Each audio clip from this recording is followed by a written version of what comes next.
Picture this.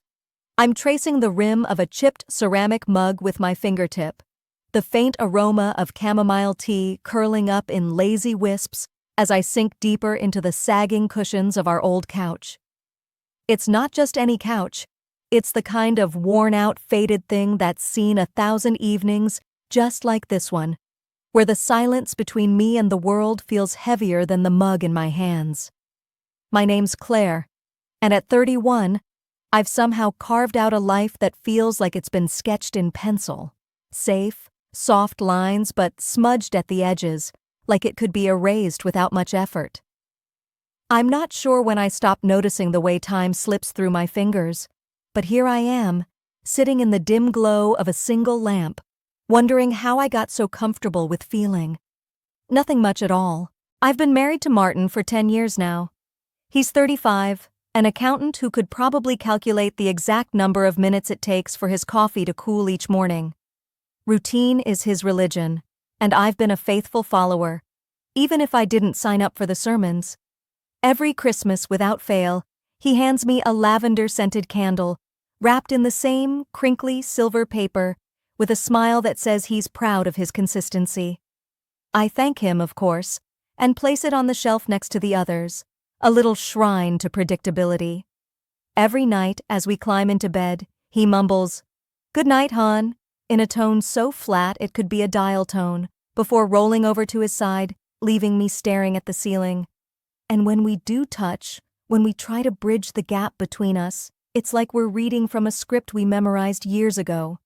Every move choreographed, every sigh timed, no room for surprise or spark. It's not that I hate it, it's just there. Like background noise you stop hearing after a while.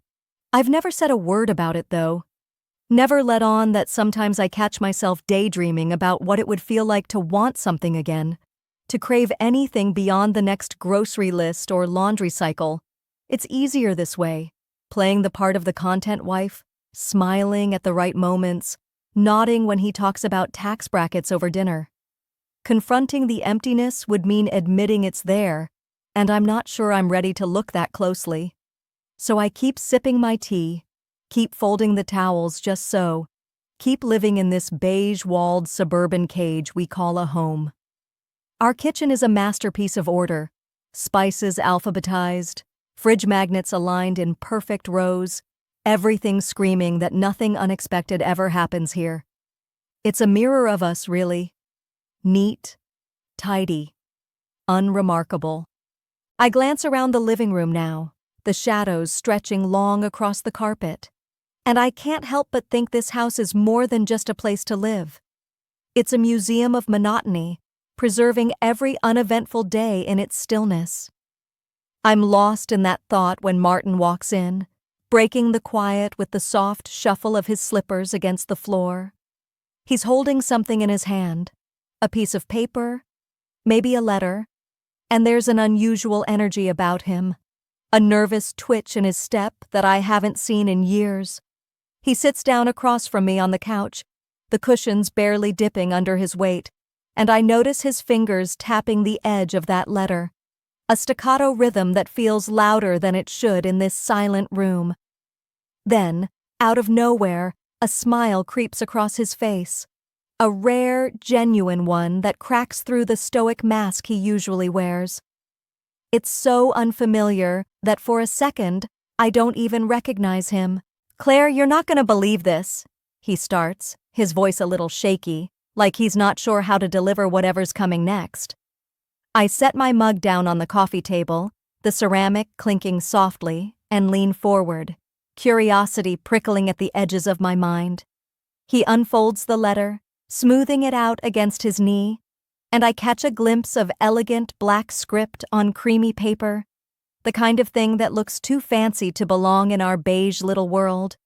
"I won a raffle through a work connection," he says, his hazel eyes flicking up to meet mine. "It's an invitation to an exclusive art event at that historic theater downtown. And get this, we've been selected to serve as models for a performance." I can't help it. A laugh bursts out of me, sharp and sudden, bouncing off the walls of our quiet living room. It sounds foreign, almost hollow, like it belongs to someone else, someone who still knows how to find things funny. You're kidding, right? I say, shaking my head, waiting for the punchline. Martin as a model? Me? The idea is absurd. We're the kind of people who blend into the background at grocery stores, not the type who get paraded around at artsy events. But his face doesn't crack into a grin. Instead, his expression hardens, that rare smile fading as his gaze locks onto mine with an intensity I'm not used to seeing. There's a flicker of something in his eyes, desperation maybe, or a quiet plea I can't quite name. I'm serious, Claire, he says, his voice low, almost urgent. I know it sounds crazy, but don't you ever get tired of this? The same thing day after day? I thought maybe this could be something different. Something for us to shake things up, to feel alive again. His words hit me like a cold splash of water, stirring up a mess of feelings I've been trying to ignore. Part of me wants to scoff, to retreat back into the safety of our predictable evenings, to tell him I'm fine with the way things are. As Martin's words hang in the air from that night, I find myself standing at the threshold of the old theater downtown, the weight of his plea still echoing in my mind. The building looms before us, a crumbling relic of grandeur with peeling paint on its ornate facade, and windows clouded with years of neglect. Pushing through the heavy double doors, I'm hit by a wave of musty air, thick with the scent of dust and history. Inside, the lobby is a cavern of faded opulence, red velvet seats sagging under the weight of time, chandeliers draped in cobwebs, their crystals dulled but still catching glints of light. My sneakers scuff against the worn carpet as I take it all in, feeling like I've stepped into a forgotten dream. Martin's hand brushes mine briefly, a rare gesture, and I glance at him, noticing the spark in his hazel eyes hasn't dimmed since he first read that invitation.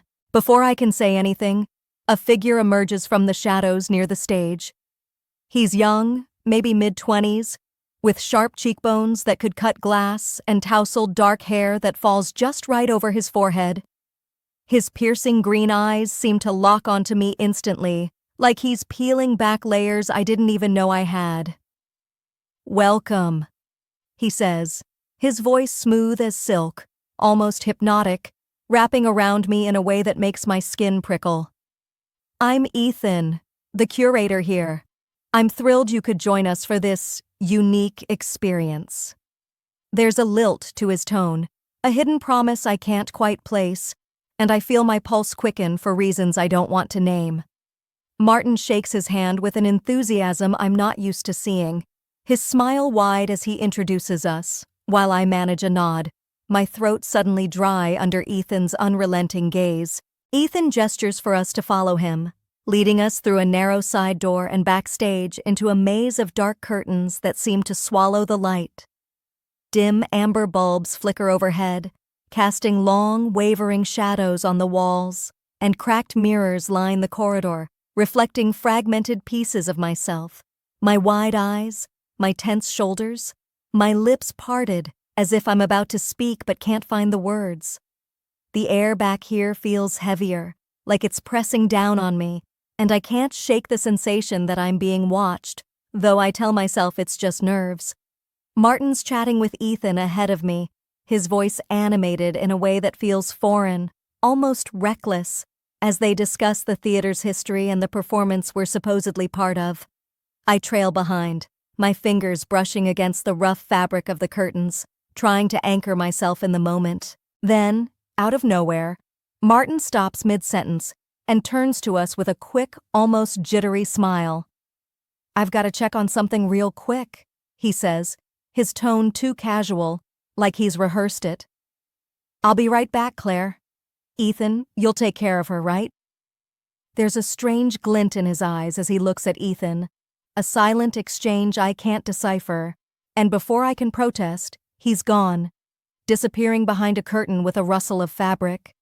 I'm left standing there, alone with Ethan in a secluded corner backstage, the amber light pooling around us like a spotlight on a stage I never asked to be on. The silence stretches, thick and charged, and I feel the weight of his presence like a physical thing, pulling me in despite myself. Ethan steps closer, his movements deliberate, and I can smell the faint hint of cedar on him, mixed with something darker, like old leather. My heart's hammering now, loud enough I'm sure he can hear it, and I take a half step back, only to find the wall behind me, cold and unyielding. He reaches for my hands, his grip firm but not forceful, his skin warm against mine, and I freeze, caught in the intensity of his green eyes. They're like a storm I can't look away from, churning with something raw and unspoken. Your husband wants you to be real. Here. Now, he whispers. My breath catches in my throat as Ethan's words linger, heavy and cryptic, stirring a storm of confusion and something else, something dangerous, inside me. My hands are still in his, and I pull them away, the warmth of his touch lingering like a burn I can't shake off. My heart is a drum in my chest, pounding so hard I can barely hear my own thoughts as I stumble back, away from him, my mind a chaotic mess of guilt and adrenaline. I turn, not daring to look into those piercing green eyes again, and fumble my way through the maze of backstage shadows. My black dress feels too tight, slightly askew from the way I've been moving, and I adjust it with trembling hands, the fabric catching on my clammy skin. Each breath I take feels shallow, like I'm drowning in the weight of what just happened, or almost happened, or whatever it was that passed between us in that fleeting, charged moment. I push through the heavy curtains, the thick fabric brushing against my bare arms, almost like a whisper of judgment, as if the theater itself knows what I've done, or what I wanted to do. The sensation sends a shiver down my spine, but I keep moving, desperate to put distance between me and that secluded corner. I emerge into the main theater, the vast space opening up before me like a cavern of forgotten stories. The air here feels cooler, but it does little to calm the heat in my cheeks or the frantic rhythm of my pulse. My eyes dart around, taking in the rows of empty seats, the faded red velvet barely visible in the dim light, until they land on a solitary figure in the front row. Martin.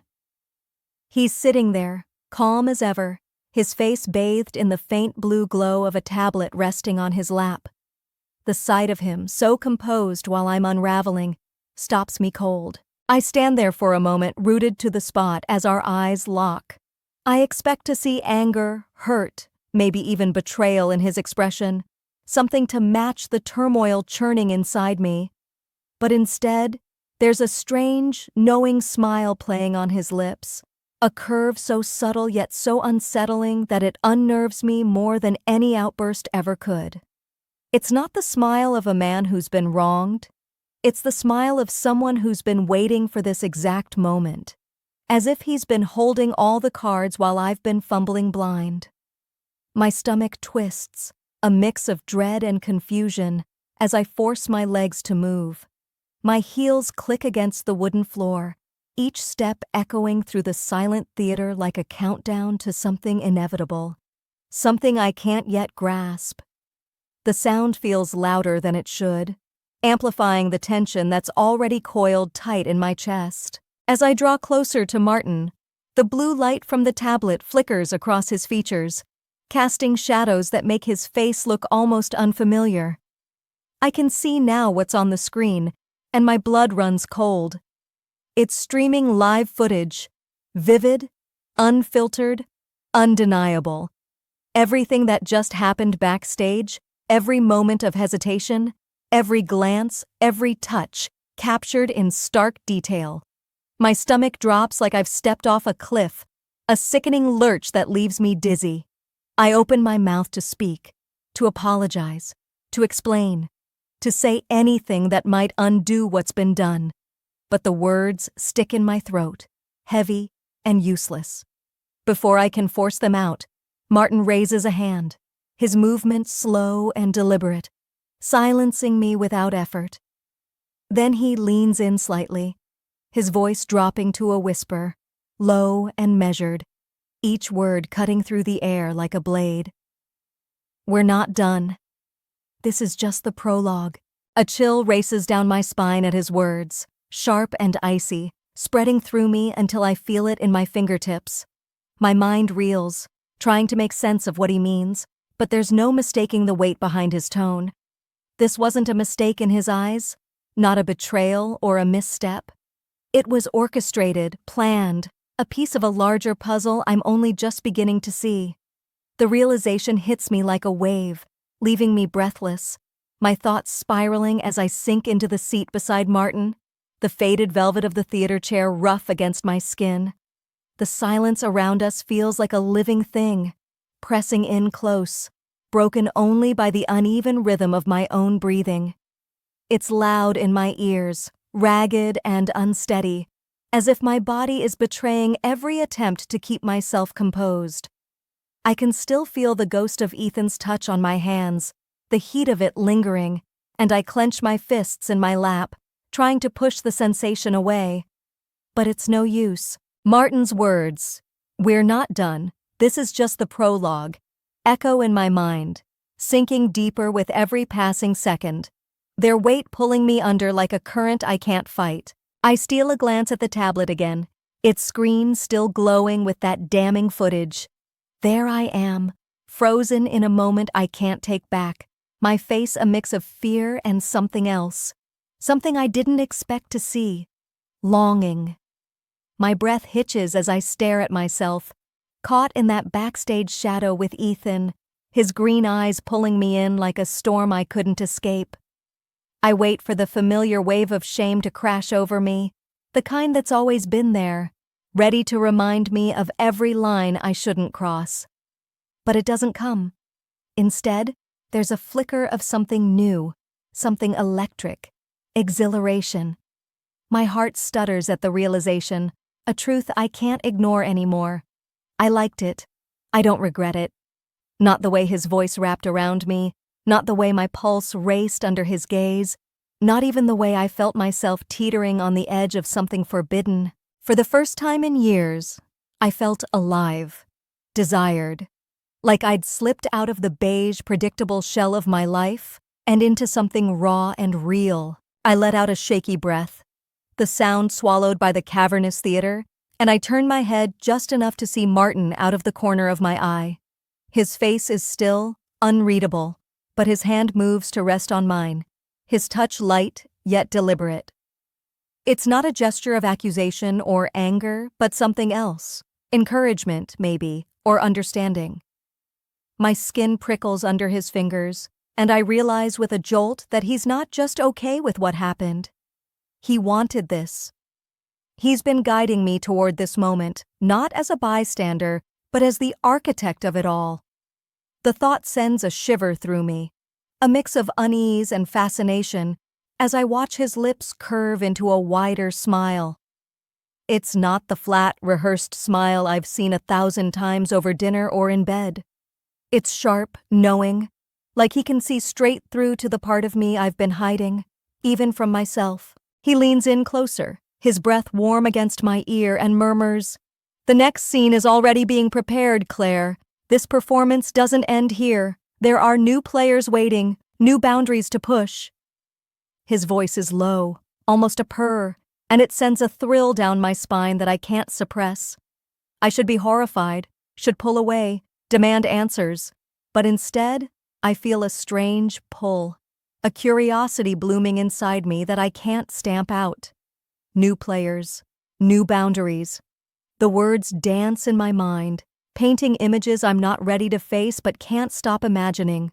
My thoughts flash unbidden to someone specific, Rachel, a colleague from work, with her quick laugh and the way her eyes always seem to linger on mine just a fraction too long during our coffee breaks. I've wondered about her late at night when the house is quiet and my mind wanders to places it shouldn't. I've wondered what it would be like to step closer, to test the unspoken tension that hums between us. And now, sitting here with Martin's hand on mine, I know with a sudden, startling clarity that she's the one I'll bring next time. The thought feels dangerous, reckless, but it settles into me like a key fitting a lock I didn't know was there. I lean back in the creaky theater seat, the faded velvet scratching against my skin as the lights dim even further, casting the vast space into near darkness. The tablet in Martin's lap goes black, its glow extinguished, but his hand remains on mine, a steady anchor in the shadows. We sit there, side by side, staring at the empty stage before us. It's a void, a blank canvas stretched out in the silence, waiting to be filled with whatever comes next. My heart still races, but it's not just from the shock of what I've seen or felt. It's something deeper, a pulse of anticipation that hums through me, vibrating with a life I thought I'd forgotten how to feel. I'm not the Claire who sat on that sagging couch night after night, sipping chamomile tea and letting the world pass by in muted tones. I'm not the woman who accepted a passionless existence, who folded towels and smiled on cue. No, I'm someone else now. Someone who craves the thrill, who hungers for the risk, who's drawn to the forbidden like a moth to a flame. I can't help but think about how I got here. How a single night in this crumbling theater has rewritten everything I thought I knew about myself. The memory of Ethan's touch still lingers, a phantom heat on my skin. But it's more than that. It's the way Martin looked at me, the way he orchestrated this moment without me even realizing I was part of the play. It's the way I felt alive in a way I haven't in years, caught in a current I didn't fight, didn't want to fight. I glance at Martin now, his profile sharp against the faint light seeping through the edges of the stage curtains. There's a quiet intensity to him, a man I thought I knew but who's revealed himself to be a stranger in the most intoxicating way. His hand tightens slightly on mine, a silent promise that this is only the beginning, and I feel a shiver of excitement mixed with something darker, something like fear, but not the kind that makes you run, the kind that makes you lean in closer. As I sit here, the empty stage seems to whisper to me, its silence filled with possibilities I can't yet name. I don't know what my future holds, not with any certainty, but I know I'm hungry for it. I'm hungry for the unknown, for the rush of stepping into uncharted territory, for the next event, the next scene that I can feel already stirring in the shadows. It's like I can hear the faint rustle of movement just beyond the curtains, the murmur of voices I don't recognize, the promise of something daring and new. My life isn't a pencil sketch anymore, soft and erasable. It's being drawn in bold, indelible ink, each stroke a risk, each line a challenge to see how far I'll go. And I want to go far. I want to see where this path leads, even if it's jagged, even if it cuts me. Especially if it cuts me. My mind drifts to the person I've decided to bring into this game, this dangerous dance Martin has set in motion. I won't say who they are, not yet, but I can feel their presence in my thoughts. A figure so close to me, yet so unexpected in this context. Someone whose laughter has always felt like a secret I wanted to unravel, whose gaze has lingered in moments I told myself meant nothing. I wonder what they'll think when I invite them here, when I draw them into this world of hidden cameras and unspoken rules. Will they feel the same pull I did? Will they step onto this stage with me, or will they turn away? The uncertainty of it sends a thrill through me, a delicious tension that coils tight in my chest. I want to see their reaction, to watch their eyes widen or narrow, to hear their breath catch as they realize what they've walked into. It's a gamble, a roll of the dice, and I'm already itching to throw them. I shift in my seat, the wood creaking beneath me, and I imagine standing up, walking down the aisle, and stepping onto that empty stage. I can almost hear the applause as I take a deep breath, ready to reveal the truth that will change everything. Don't forget to subscribe, like, and comment if you enjoyed this story. This will help us create more engaging stories for you.